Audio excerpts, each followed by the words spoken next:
Hey folks, it's DJRockinRob, and today we'll be redoing the console.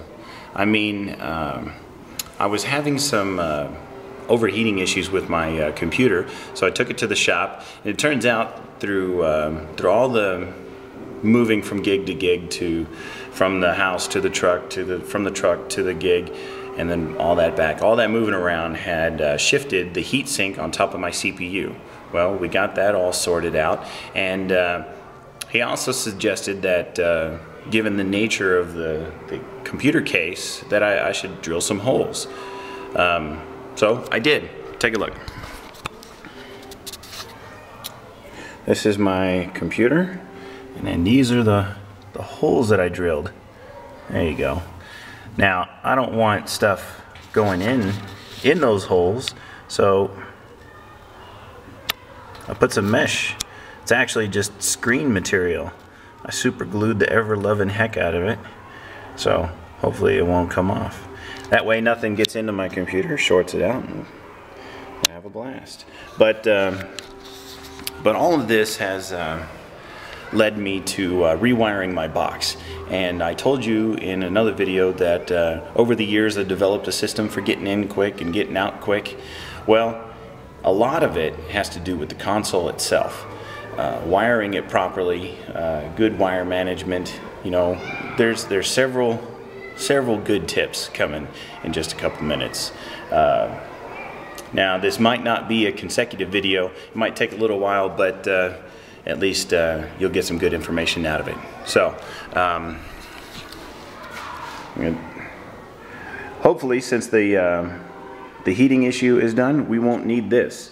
This was a thing I built to help me with my heating problems. It just rests here for storage. And when I go to use it, I'll take the screw out, and then I have another screw right here. So this whole thing just comes out, clips in right there, and I'll screw that side, and it blows all the air right on the computer. That helped out for a while, but hopefully we won't need this anymore. And it's very dangerous. That fan right there spinning as fast as it can. I hit my finger on it once, and whew, boy, that hurt right at the beginning of a gig. Anyway, all of this rat's nest has got to go in there.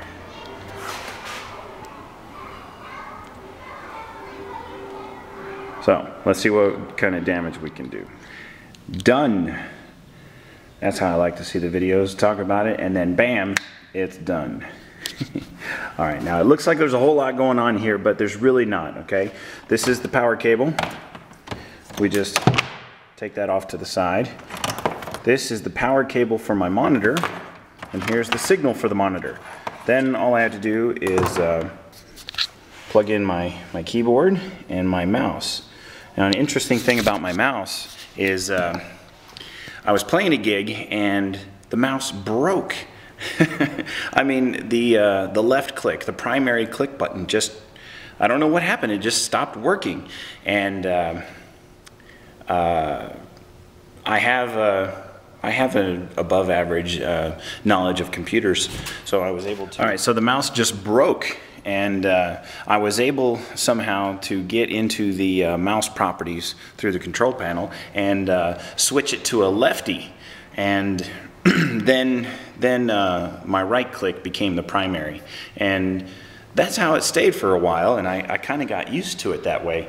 But when I finally got a new mouse, I was having a hard time clicking on the left click because I was just so used to going to the right click. You know, I mean, I would just shift my hand over and do it. It was just something that never mind. Well, now I don't even use an actual mouse. I use a touchpad. A lot of people don't like the touchpads, but I like it. It's always right there, and you know, it's real easy. Plus, I don't need the mouse a whole lot. I just need it to, you know, go from here to there, or to select the search. Yeah. So anyway, back to the story here. Now, all the wires are tucked up out of the way. So we have good good space in here. If I need to change anything in there, like say I need to add something, or you know, somebody brings me an iPod and we don't, you know, we can't just whatever, I can just reach right in here and plug it in, no problem. I don't have to fish through a mess of wires or whatnot.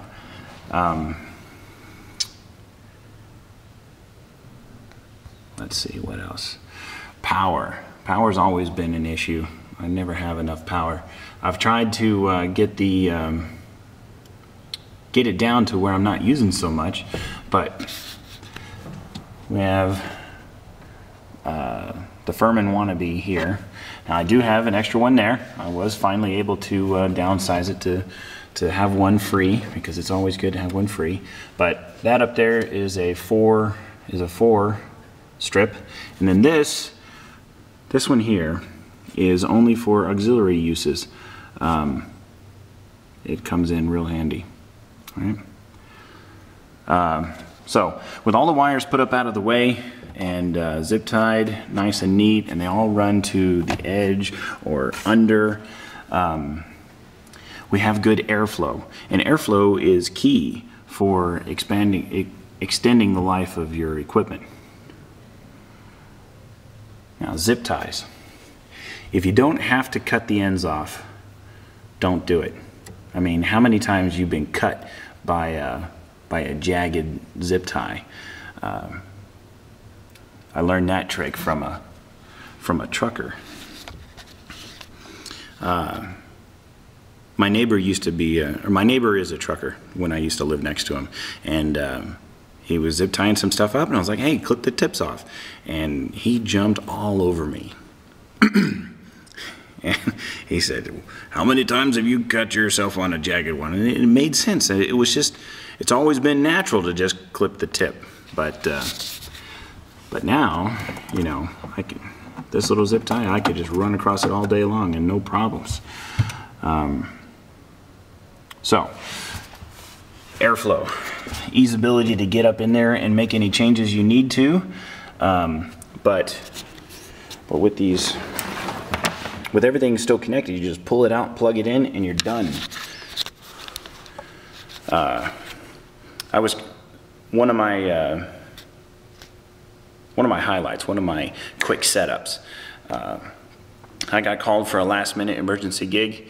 I was sitting on the floor in my living room watching a movie, and I get a call. Our DJ didn't show up. Can you do it? Sure, I can. The place was 30 miles away. I got there 10 minutes after the event started, and I had music going 10 minutes later. And you know, then the lights, you know, I set up during that, during the whatever. But to get the speakers in, get my console in, and get the music going, took 10 minutes, no problem. Anyway, so speed is king. You never know what's going to happen. You never know what you're going to run into. Was there a traffic problem? Was there a problem loading in? I mean, maybe the loading dock is on the other side of the building, or like back in Dallas, there were a couple buildings where the loading dock was across the street. Like, what? You have to take a tunnel under the highway. I'm just like, that is just nuts. Or like the Gaylord Texan in Grapevine, it's literally a mile from the loading dock to the event area. The Gaylord Texan is just enormous. It's really, really big. But out here in Lubbock, we don't really have places that big, so it's not really an issue.